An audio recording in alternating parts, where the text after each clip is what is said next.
Welcome back, everyone, to the Queen of TV channel. I'm your host, the Queen herself, and you are the Prince and Princesses. You, the subscriber or a viewer. Either way, welcome. Today, we'll be talking about the top 10 storylines I wish they did in H2O season 1. Now, I had already done this, but I didn't like the quality and the way that I handled it, so I'm going to redo it. Without further ado, we'll get right into it. At number 10, one of the storylines that I wish they had done was that they actually had done a original mermaid storyline. We talked about Miss Chatham here and there, and we've also talked about Julia only in one episode. But I really wish that they talked more about the original mermaids through Miss Chatham. That they actually had this storyline where she would come in and out and she would bring up what happened to the other three before, either after the girls went through something per se, like on the full moon, or not just like coming in and warning them and saying, hey, it's a full moon. Like, say, like, Grace used to do this and that and that. And I feel like they didn't talk more about the original mermaids the same that they did in season 2. I feel like we don't know everything we should know. I think they just threw stuff in there that would try to connect to certain characters and then just left it alone. But it would have been nice to do that.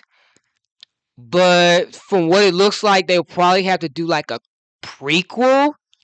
But I don't think the prequel will still do the characters justice because they're from the 1950s, while our current characters are from the 2000s. So obviously, they would have to play into the 1950s type stereotypes and how women and men were back then compared to now.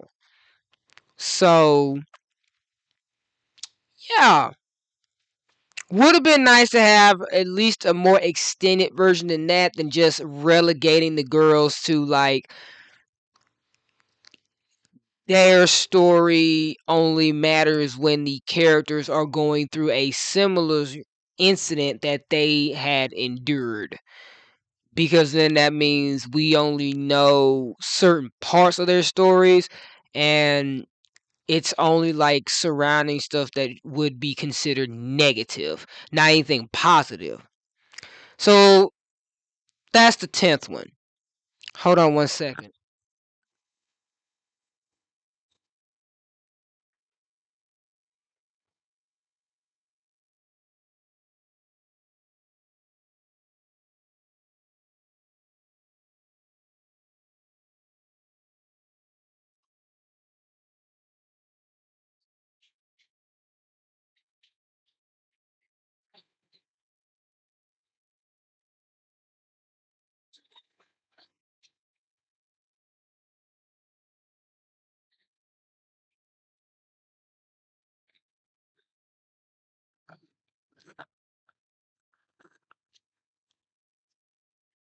So let's get right into number 9.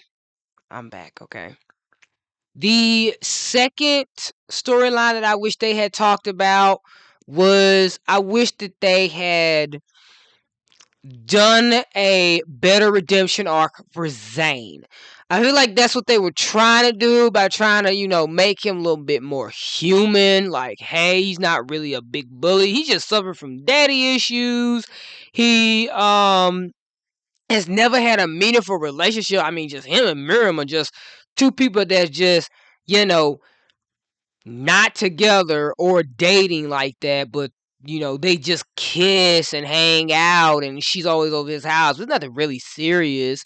So we're gonna put him with Ricky to show that he's a meaningful boyfriend. He's a great boyfriend. You see how he stood up for her? He see how he gets her and all that, but it's like he keeps the same behavior.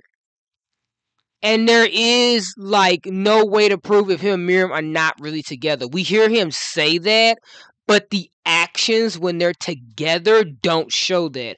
All we can see is that while he's with her, he flirts with other girls. That means he does not have enough respect self-respect for her or self-respect for himself in a relationship to not cheat. That doesn't tell us that doesn't mean that they're not together. That's why he looks at other women. I mean, shit. She looks at other guys, but like, he still talks to her. He still invites her to his house. Even when his dad doesn't want her over there. He still calls her. He still is with her 24/7.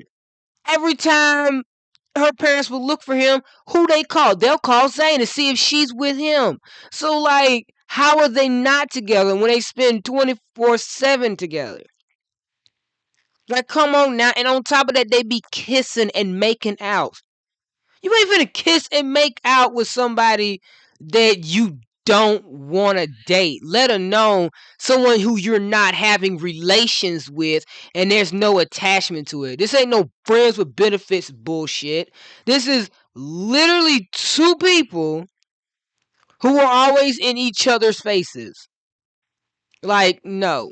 They did not give him that good of a redemption arc because he still was out to hunt for his mermaid. He still kept talking about it. Then he got involved with Dr. Denham and all that. And I think that's what they were trying to do in season 2, but then they managed to fuck it up by the 15th episode, mind you. So, I mean,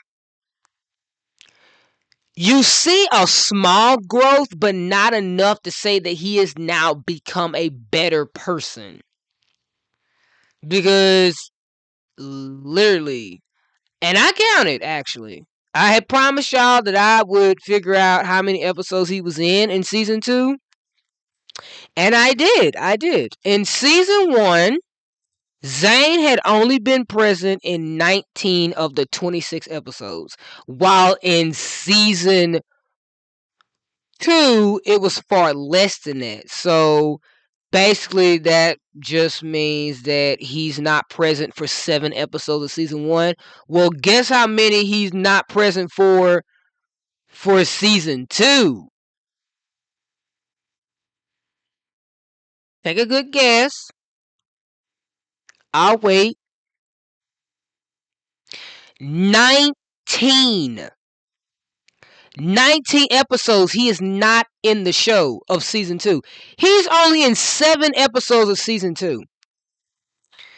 That's not enough. So that means that we don't really see the growth. So at this point, it's like, where is the change? Because the growth that we get in the next season is that where he's a lot nicer, but he does things from time to time that relegates back to his past self. Especially in episode 15, they take it a little bit too far. And you say, oh, he's a nice guy. He's so sweet they can depend on him. And then when you get to season 3, everybody's like, oh, they ruined his character. He's not in enough episodes in season 2 to say that he has fully done a 180 in a character arc. At all. We barely see him in the damn season. So unless they put him in the same amount of episodes in season 2 that they did in season 1, yeah, you can say that because we see enough of him to have proof that he has changed. He has grown. He is a better guy. He's nicer. He's listening. He's actually a great aid to the girls and they trust him 100%. But we don't get that. So who do we to say that the last season ruined his character arc when we don't even know what the fuck character arc he's supposed to have in season 2 because he doesn't have a character arc in season 2 to even tell us that he has fully changed. He just shows up from time to time. Like you can literally say he's barely in it. And he doesn't even have that much screen time in season 2. I say he has about, I don't know, no more than 10 minutes or so, maybe like 5 to 10 minutes of screen time out of all the episodes that he's in. So he's really not in it enough. Now, at number 8, the third storyline that I wish that we got in season 1 would have been for Emma to have a love interest. Or at least they handled the Emma and Byron love story better. Like, let Byron change. Let him grow. Yeah, I get it. He's supposed to be a cheer back guy. He's supposed to be a, if you didn't know what I said a chilled back guy. But yeah. He's eye candy, he's nice, he's this and that. He's also a slacker. He doesn't listen. He's too easygoing. He doesn't eat healthy. He embarrasses himself. He does not know how to read the room. He's terrible at reading characters. And he also has a childlike personality. So he really is too immature for Emma. And they don't change that. He stays that way throughout the whole damn screen time that he's in the show. So I'm like, what was the point of his character? And I'm trying to find out ways to say that him and Emma are compatible. They are not compatible. You can sit here and tell me, hey, they are compatible because they both do this, this, and this. This proves that they could work well together. Baby, Emma and Byron sound good on paper. They are basically the typical two blondes who date that look like the Brady Bunch it couple. That does not mean that they deserve to be together or could make a relationship type couple. They should have given her something better. Hell, not even just Emma. They should have did better with Zayn and Ricky too, because I literally state multiple times in my review and recaps that I don't fucking like their relationship. I think it's toxic because they got together at the wrong time. They're together for the wrong reasons, and they both are incredibly selfish, and they make each other selfish.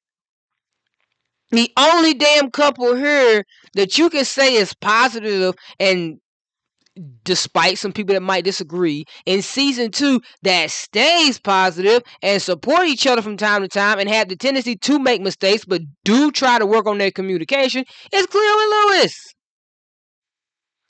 So, I mean, no.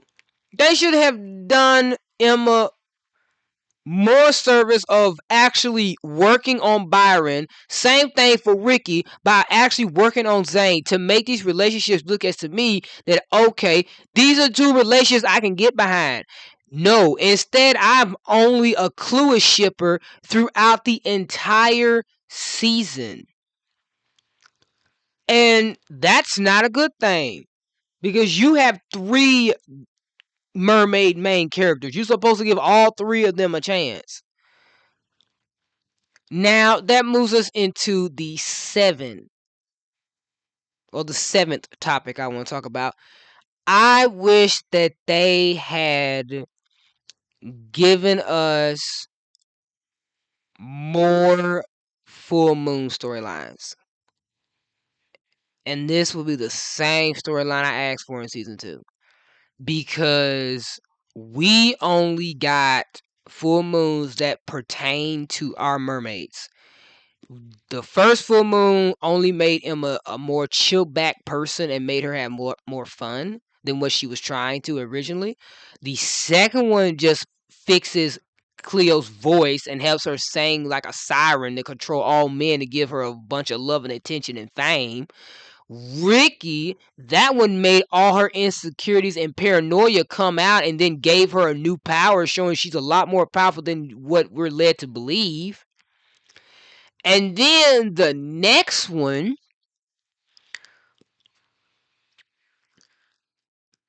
that full moon only has the ability to take away their powers for like half a fucking day. So it's like, what? what was accomplished here? Okay, yes, a lot was accomplished in these full moon episodes. The girls learned a lot about themselves. We learned some new things about them, their thoughts and their mindsets on certain things. We've seen a lot of funny moments and a lot of shenanigans and a bunch of crazy stuff. But we see that even without the full moon. Like, we want to see more. We want to see how dangerous this full moon's supposed to be. Besides that, it could make them expose themselves as mermaids. The first full moon, yeah, it could have done that. The full moon that took over Ricky, yeah, her powers are dangerous. Her being around people is crazy. The one with Cleo and the very last one by the finale, no. The one with Cleo, you really can't tie that to the full moon or them being mermaids at all. And then you have the last one. You see them lose their powers, you wouldn't give a shit anymore. So it's like, really, what was accomplished? What was accomplished? Absolutely nothing. I would have liked to have seen more with the full moon because it probably would have helped the timeline of the show, and I think I might have the timeline mapped out to give us an estimate of how long you can say the girls have been mermaids. So from season one, episode 1 to season 2, episode 18, we know for a fact it's been an entire year per se of them being mermaids. And then after that, we gotta just figure it out because they don't have another anniversary after that.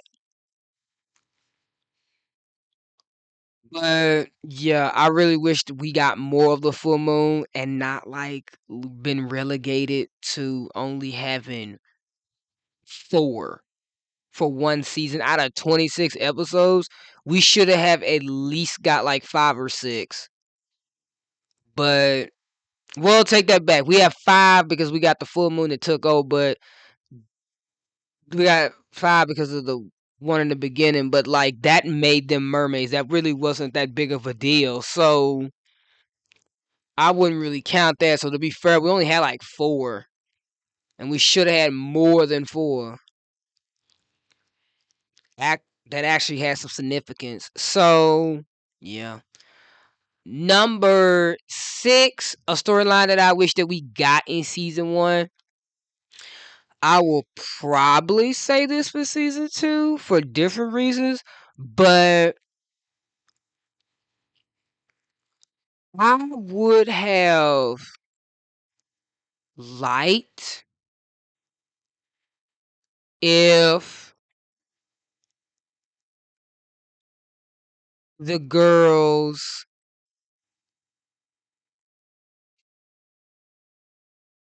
did more with their powers. Or at least had a storyline to where they were having a difficult time to control their powers.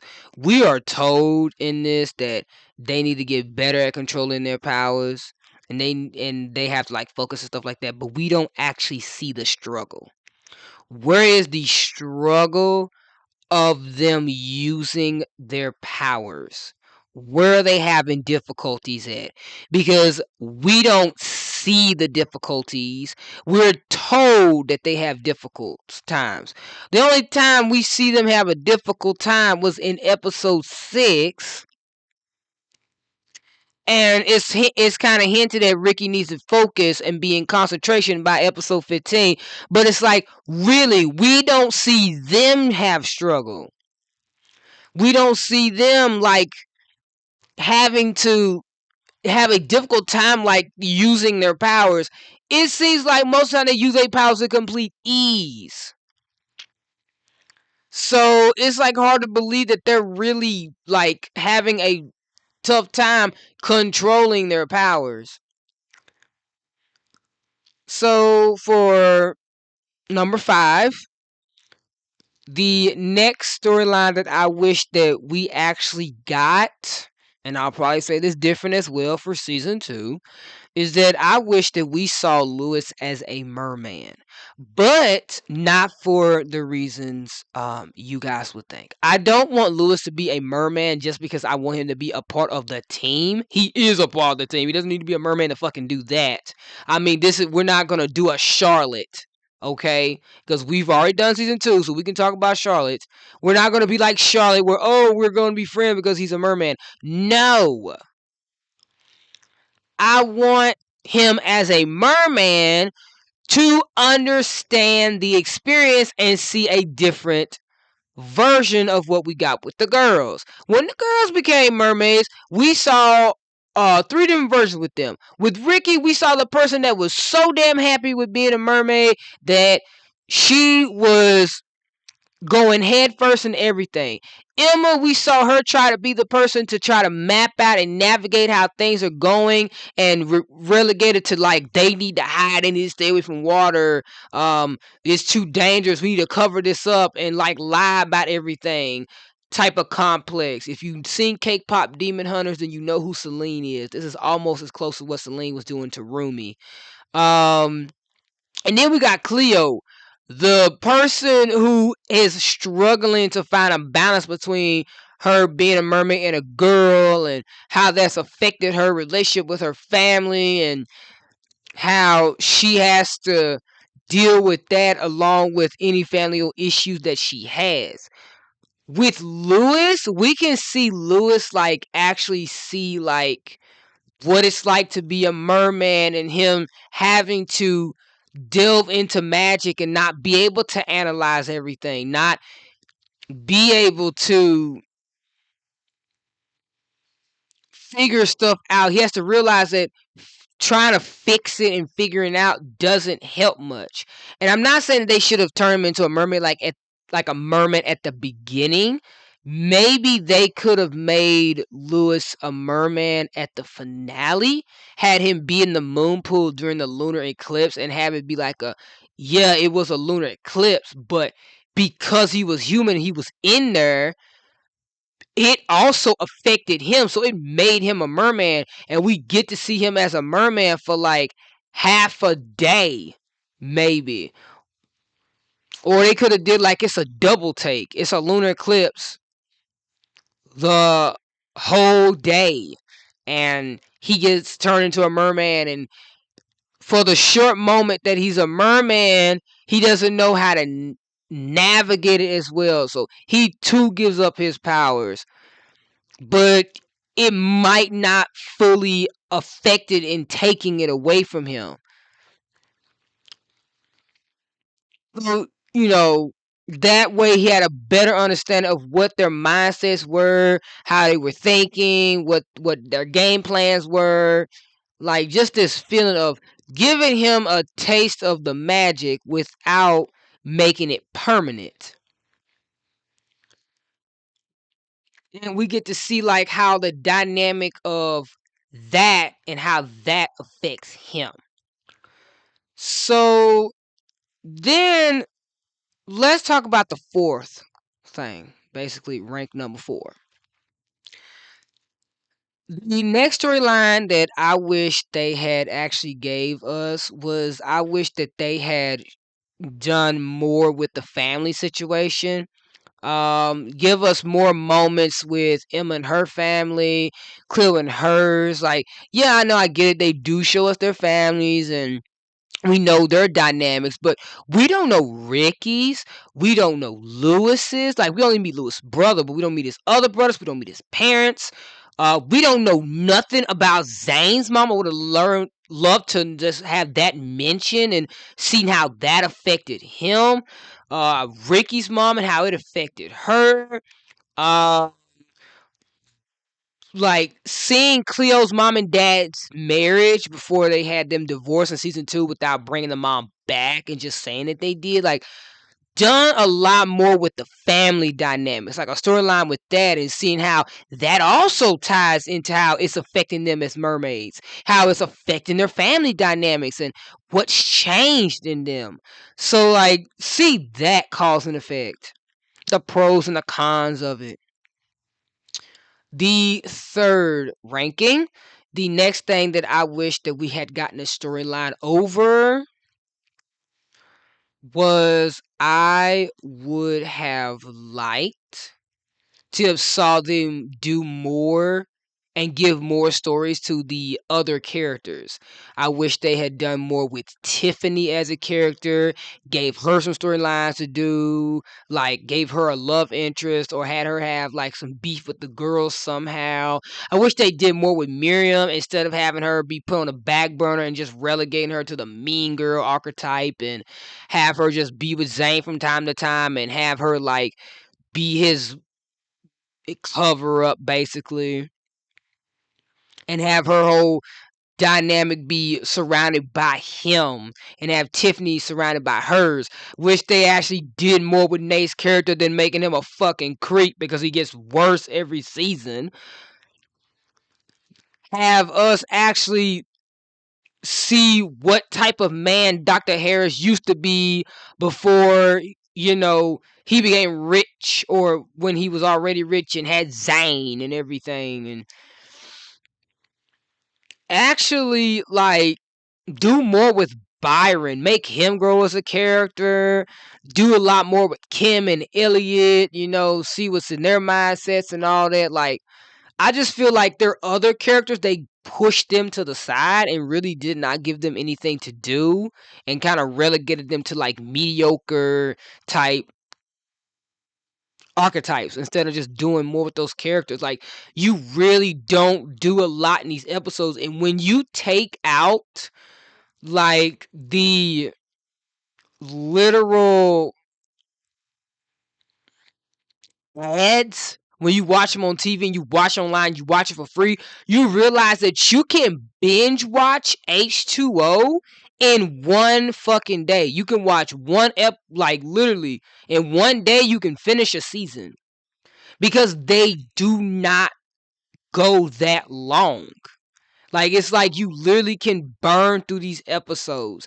Hell, I could have burned through these episodes of shit if I didn't get fucking tired of sitting down and talking all damn day.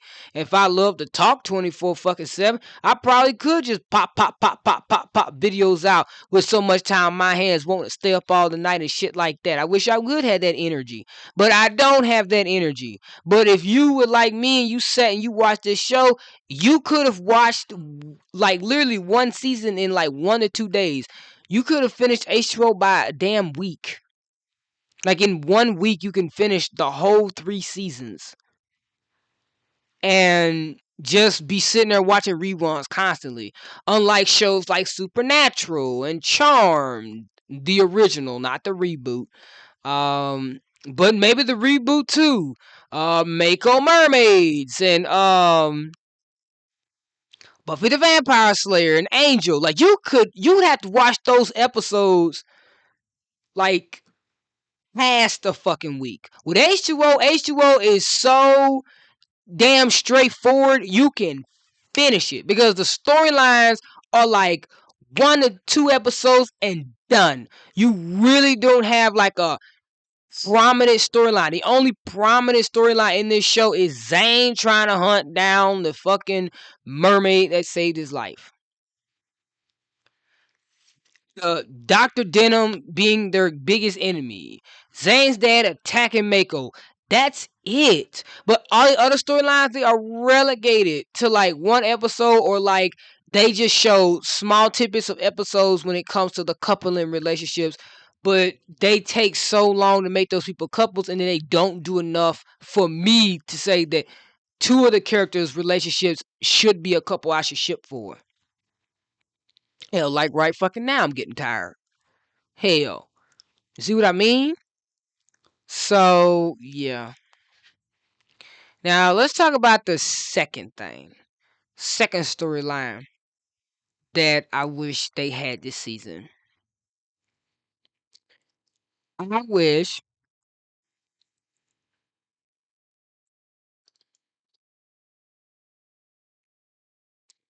that they actually showed us more of the internal struggles that the girls were having as mermaids. I feel like they didn't do Cleo or Emma any justice. It was obvious that from certain episodes they were trying to show that Emma has been struggling since having to give up the swimming team.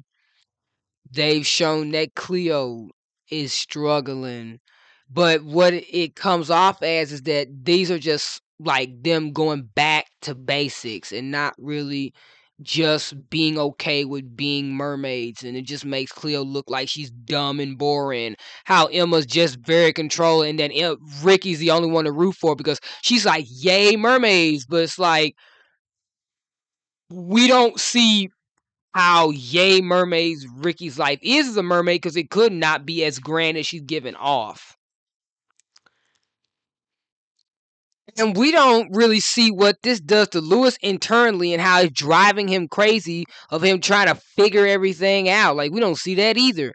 And we should have got more of that. We should have seen more internal struggle. And we didn't get that.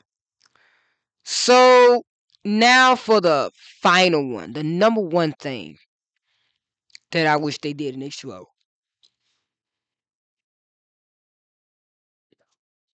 I really wish that they did more with the villains, like make the villains pose a bigger threat. Like, yeah, they try to do that with Zane, but at the same time, they try to redeem Zane, have Zane date Ricky, and the dynamic with their relationship, how dynamic between Zane, his fucking dad, and just like and everything else that was going on. It was like not one consistent thing. Like, if he was the villain, you should have done more with him as a bully and as a threat to find out the secret. Have the girls actually be far more paranoid. Have Zane actually find certain evidences and stuff. Have him like do more research and try to discover more things. Have him look into Mako Island and stuff like that, and have him investigate that place. Have Dr. Denham actually like realize that Lewis wiped all her hard drive, and then just like on the sidelines be secretly trying to discover what's been going on.